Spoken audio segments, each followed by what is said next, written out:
Hello, എവിടെ എൻ്റെ മാണിക്ക കല്ലാളോടെ? അത് മലന്ന് കേൾക്കുന്നുണ്ട്. എവിടെ മാണിക്ക കല്ലാള്?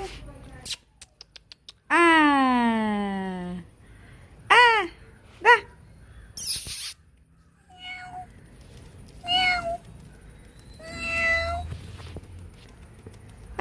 എണീറ്റ് എണീറ്റ് എണീറ്റ് ഒക്കെ എണീറ്റ്.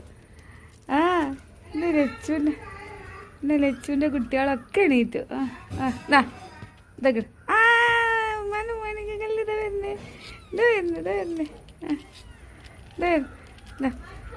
മല കൂറ്റിയിട്ടിട്ട് വരുന്നുണ്ട്. ചെണ്ണ് വരുന്നുണ്ട്. ചുണ്ണരൻ വരുന്നുണ്ട്. ചുണ്ണരികളെ ഒരാണും 3 പെണ്ണും